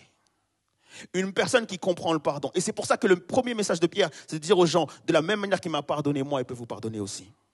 Si tu subis certaines choses, s'il y a certains échecs dans ta vie, s'il y a certaines erreurs dans ta vie, sache une chose, c'est que Dieu peut utiliser ton erreur, il peut utiliser ton échec. Mon échec du passé est mon témoignage d'aujourd'hui. Mon échec du passé est mon moyen pour t'aider à être transformé, et mon moyen pour t'aider à être changé, parce que je vais pouvoir te dire, j'ai péché, j'ai fait des erreurs, j'ai dit des choses qu'il ne fallait pas. Moi aussi, je me suis senti coupable. Moi aussi, j'ai fait des choses. Mais cependant, Dieu m'utilise et Dieu veut t'utiliser toi aussi. Ce matin, transforme la culpabilité du monde en une culpabilité divine. Il existe deux culpabilités. Et tu as un choix ce matin. Soit de continuer dans la culpabilité du monde et de te dire, je suis coupable, je mérite, je ne peux plus rien faire, Jésus ne veut plus de moi, je ne peux plus servir, ou quoi que ce soit. Ou bien transforme cette culpabilité en une culpabilité divine pour dire, je reconnais mon erreur, mais Seigneur, je veux revenir à toi. Je termine avec ça. Il y a un jeune homme qui avait donné sa vie à Christ. Malheureusement, désolé, j'ai oublié le prénom de la personne. Mais il avait donné sa vie à Christ et commençait à servir Dieu dans son église. Malheureusement, les aléas de la vie ont fait qu'il est retourné dans le monde. Et en retournant dans le monde, en fait, il s'est retrouvé face à ses anciens penchants, sa méchanceté, sa colère. Il a dû faire face à toutes ces choses. Et malheureusement, ça l'a conduit à faire une chose qu'on ne souhaite à personne. Et ce que ce jeune homme a fait, c'est qu'à cause d'un certain nombre de choses, il en est arrivé à tuer sa maman. Okay? Et ce qui se passe, en fait, c'est que lorsqu'il a fait ça, comme tout le monde s'est fait arrêter, prison. Et lorsqu'il arrive en prison, on lui offre une Bible. Et il se remet à lire la Bible, mais sans forcément de conviction. Mais cependant, il la lit quand même. Il lit la parole de Dieu, il lit la parole de Dieu, il lit la parole de Dieu, etc. Et il commence à avoir vraiment un déclic dans sa vie et il commence à être touché par la parole de Dieu. Ce qui est extraordinaire dans la Bible, les amis, c'est que ce n'est pas un livre comme les autres. C'est que lorsque tu la lis, c'est elle qui te lit. Lorsque tu la lis, en fait, elle a ce pouvoir, le pouvoir de te transformer. Et cette personne commençait à être transformée alors qu'elle était dans la prison. Il a commencé à changer d'attitude. Les autres prisonniers ont commencé à observer chez lui en fait ce changement d'attitude. Les gardiens commençaient à témoigner de lui du fait qu'il ait changé d'attitude. Et donc, tout le monde commence à lui dire, mais tu sais quoi, tu as changé. Tu es quelqu'un de bien, tu es quelqu'un d'aimable. On sait ce que tu as fait, mais aujourd'hui, tu ne représentes plus ce que tu as fait. Cependant, lui, il disait, hey, arrêtez de me dire vos bêtises là. Moi, je ne pourrais jamais me pardonner ce que j'ai fait. Vous ne vous rendez pas compte. J'aurais beau être un bon gars en prison, j'aurais beau être un bon ami pour vous. Mais moi, ce que j'ai fait là, il n'y a personne qui peut me pardonner ce que j'ai fait. Et donc, pendant 1 an et demi, il a rencontré un pasteur qui venait chaque jour le voir pour parler, discuter de ce qu'il avait fait. Et pendant ces temps de discussion, ce pasteur a été comme Jésus vis-à-vis de Pierre pour ce jeune homme-là. Et il a vraiment pu expérimenter la grâce de Dieu. Vous savez, cette grâce qui te change en un clin d'œil. Cette grâce que tu ne soupçonnes pas et qui est capable de te transformer littéralement et te faire être quelqu'un d'autre. Il a expérimenté la grâce de Dieu et surtout, il a goûté au pardon de Dieu. Et lorsqu'il s'est pardonné lui-même de ce qu'il avait fait, en fait, se pardonner, c'est-à-dire ne plus supporter le poids de la culpabilité. Il n'est pas en train de valider ce qu'il a fait. Il n'est pas en train de dire que ce que j'ai fait, j'aurais dû le faire. Et non, il est en train de simplement de dire que la culpabilité là, cette culpabilité qui me rabaisse, là où le diable en fait est en train de me dire que je suis un moins que rien, que je ne pourrais jamais servir à rien du tout. En fait, c'est cette culpabilité là que je laisse aller. Et ce matin, j'aimerais te dire, laisse aller cette culpabilité. Cette culpabilité, en fait, elle n'a pas sa place en toi, elle n'a pas sa place dans tes pensées, elle n'a pas sa place dans ton cœur, elle n'a pas sa place dans ton esprit. Tu es en train de porter un fardeau qui est trop lourd pour toi, que tu n'as plus à porter. Et cette culpabilité-là, tu dois la laisser aller tout simplement. Lorsque tu laisses aller cette culpabilité, tu fais de la place à la grâce de Dieu. Tu fais de la place à la grâce de Dieu qui vient petit à petit te nourrir. Tu fais de la place à la grâce de Dieu qui vient petit à petit changer tes pensées. Tu fais de la place à la grâce de Dieu qui fait petit à petit te dire la vérité sur qui est Dieu. Qui dit que Dieu t'aime et que tu commences à accepter l'amour de Dieu pour toi. Et tu commences à aussi t'aimer toi-même. Et tu commences aussi à sortir en fait la tête de l'eau. Tu commences à sortir de cette forteresse dans laquelle le diable t'avait enfermé. Et lorsque tu mets un grand coup de pied dans la porte pour dire je veux sortir, je veux me libérer de cette porte-là, Dieu maintenant sait qu'il peut t'utiliser. Et ce jeune homme, en fait, qui avait commis ce crime abominable, est devenu un évangéliste dans la prison. Il a demandé au gardien de la prison, s'il vous plaît, est-ce que vous pouvez me laisser ne serait-ce qu'une heure ou deux avec les autres prisonniers pour pouvoir leur prêcher l'évangile. La grâce que j'ai reçue, j'ai envie de leur donner. Vous savez quoi? Il y a une église, en fait, qui est née dans cette prison-là. Plusieurs prisonniers venaient à chaque jour et à chaque dimanche pour écouter le message de la parole de Dieu. Parce qu'un jour, une personne a décidé que la grâce puisse totalement le changer et le régénérer. Dieu a un plan pour ta vie. Dieu veut t'utiliser encore aujourd'hui. Ne laisse pas la culpabilité te mépriser, t'écraser. Ce matin, j'ai envie de te dire, tu as la clé, mon ami. La porte, elle est là devant toi. La forteresse, elle est là devant toi. Mais Dieu t'a donné la clé. Jésus veut te donner cette clé. Et je veux croire qu'il y a une personne ce matin qui veut dire, Seigneur, je veux recevoir cette clé qui va m'ouvrir cette porte et sortir de ce lieu, sortir de ma forteresse. Est-ce qu'il y a une seule personne dans ce lieu, pendant qu'on se lève pour terminer ce culte, est-ce qu'il y a une personne dans ce lieu qui se dit, Seigneur, je veux que ce message soit pour moi et je veux sortir de ma forteresse, je veux sortir de ma forteresse. Et si c'est ton cas ce matin, mon ami, je veux te dire une chose, c'est que Jésus t'a donné cette clé et elle est dans ta main. Et si tu le crois de tout ton cœur, je voudrais juste faire un appel et te dire, si tu veux ouvrir cette porte, je t'appelle à venir devant là maintenant. et à venir combler les rangs et sortir des rangs, pardon, et te dire, Seigneur, je veux prendre ma clé, cette clé de ma victoire, et je veux ouvrir ma porte. Je ne sais pas comment tu vas ouvrir ta porte, si tu vas la pousser doucement, si tu vas mettre un grand coup de pied dedans, je ne sais pas comment tu vas pousser ta porte, mais Jésus te dit, j'ai cette clé, elle est là dans ta main. Tout comme je l'ai donnée à Pierre, je vais te la donner à toi aussi. Tu peux sortir de ta forteresse, tu peux sortir de ta prison, tu peux sortir de ton trou, tu peux sortir de ton puits, tu peux sortir, tu as le droit de sortir. Jésus te dit, tu as le droit de sortir. Satan a voulu te priver de ce droit, Satan a voulu t'éloigner de moi, mais je te dis ce matin, tu as le droit de sortir. Alors prends autorité et prends ce droit pour toi et viens devant et sors de ta forteresse, sors de ta forteresse. Il y a une fête dans le ciel pour toi si tu décides ce matin à quitter ta forteresse et à venir devant, tout simplement.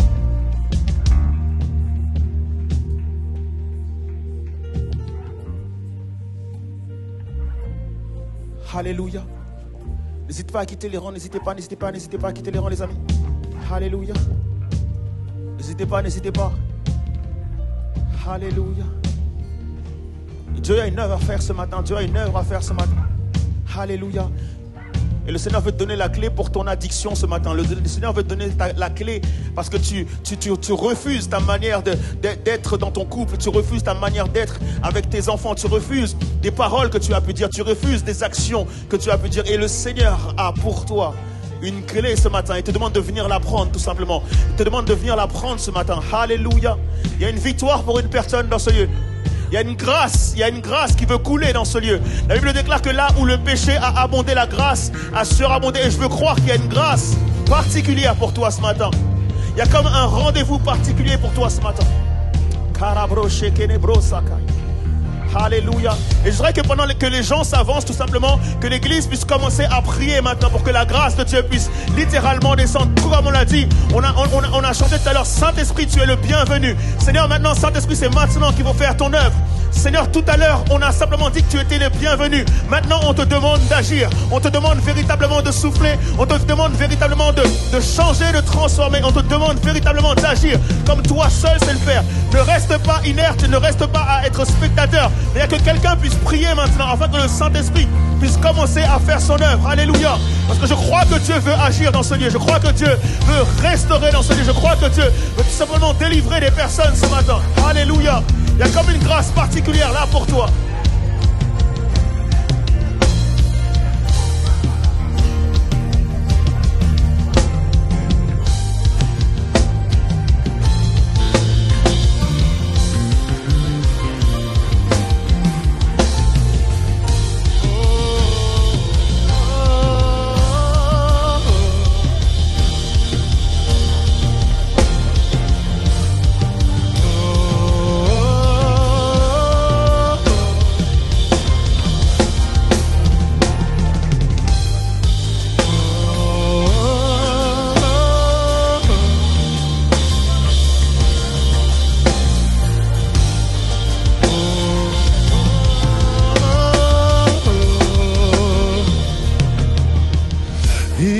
De condamnation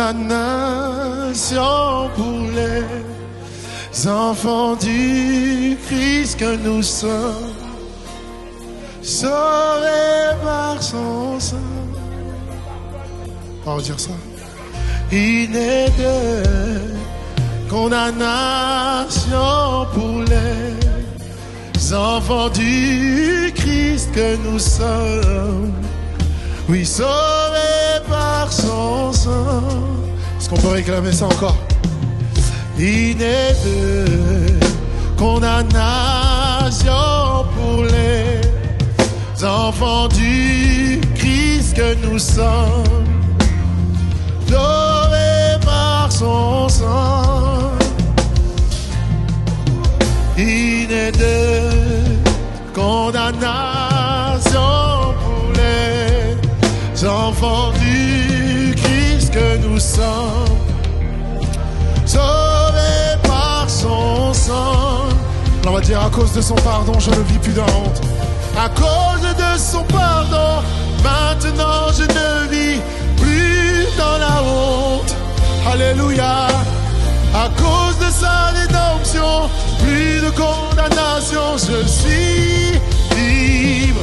Alléluia, à cause de son pardon, je ne vis plus dans la honte. À cause de sa rédemption, plus de condamnation, je suis libre. On va dire il n'est deux.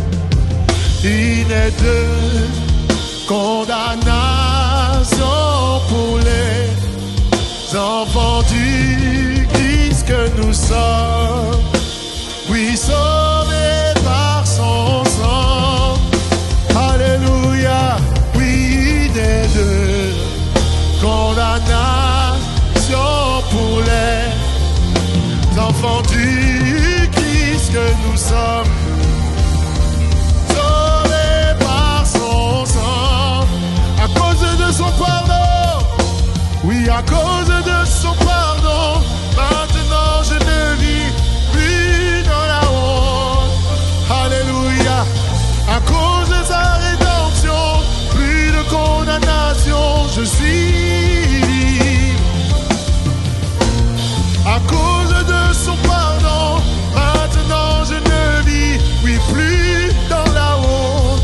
Oh, à cause de sa rédemption, plus de condamnation, je suis libre. Alléluia. Oui, je suis libre. Oh, oh, je suis libre, je suis libre. Déclare-le pour ta vie ce matin. Oh, oh, oui, tu es libre, je suis libre. Oh, oh, je suis libre, je suis libre.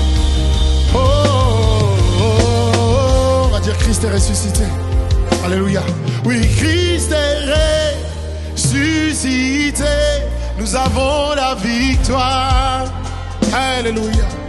Oui, ni la vie, ni la mort ne nous séparera. On va redire. Oui, Christ est ressuscité. Oui, j'ai la victoire, Père, en ton nom. Car ni la vie, ni la mort ne nous séparera. On va le chanter. Oui, Christ est ressuscité. Nous avons la victoire. Oui, tu as la victoire. Ni la vie, ni la mort ne nous séparera. Tu peux le prendre personnellement. Oui, Christ est ressuscité. Oui, j'ai la victoire. Christ est oui, Christ est ressuscité. Nous avons la victoire. Oui, Christ est ressuscité. Oui, j'ai la victoire. Oui, Christ est ressuscité.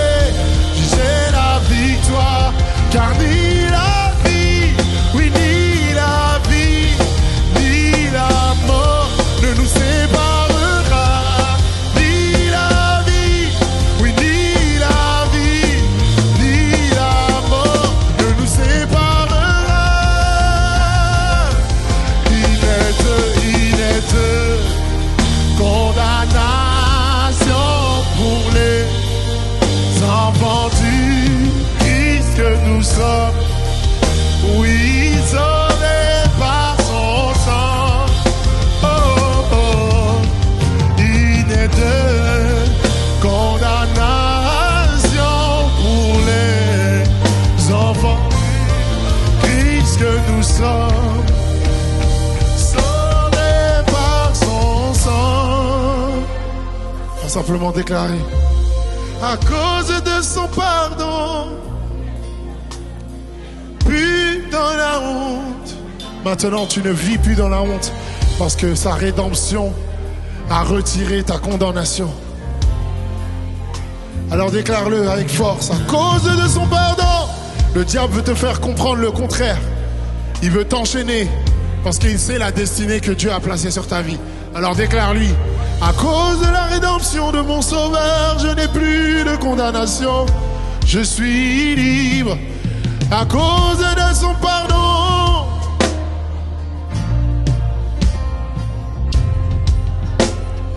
À cause de sa rédemption. Oh, oh, oh, oh. Je suis cause de son pardon. Oh, oh, oh, oh. À cause de sa rédemption. Alléluia. Oui, je suis libre. Je suis libre. Oh, oh, oh. Je suis libre. Oh, tu es libre. Ce matin, oui, je suis libre. Oh, oh, tu es libre. Je suis libre. Je suis libre. Je suis libre. Je suis libre en toi, Jésus. Je suis libre en toi, Jésus. Oui, je suis libre en toi, Jésus. Tu m'as délivré. Oh, oh, oh, oh,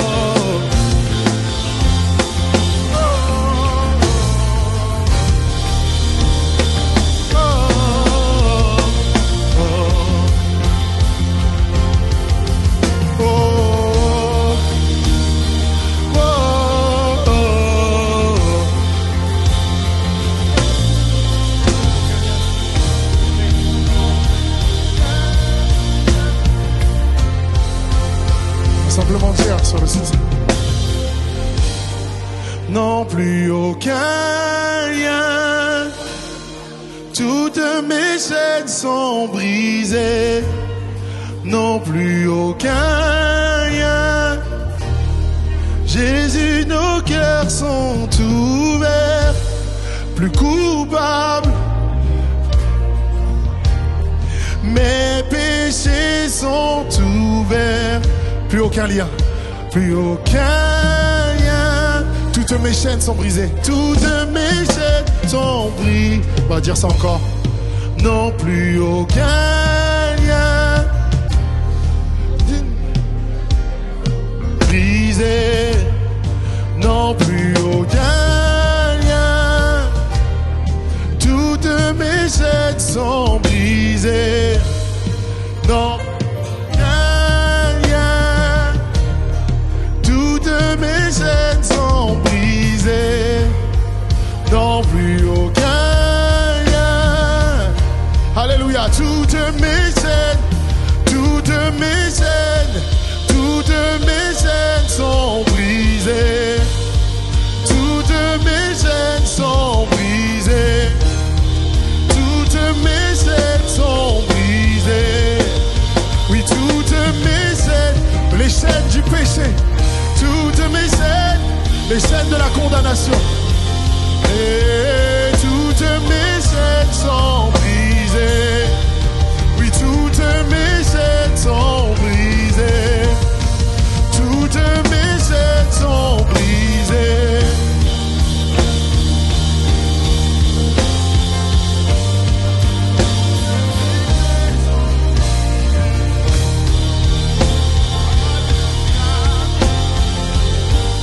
Oui, toutes mes chaînes sont brisées par toi, Jésus. Oui, toutes mes chaînes sont brisées.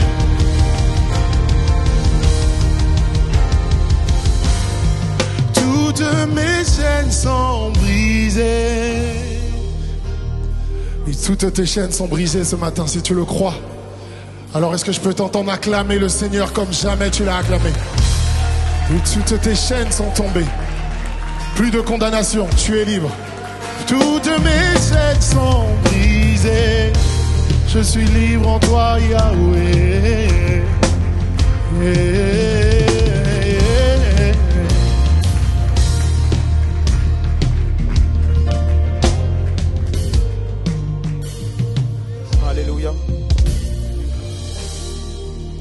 Alléluia. Alléluia.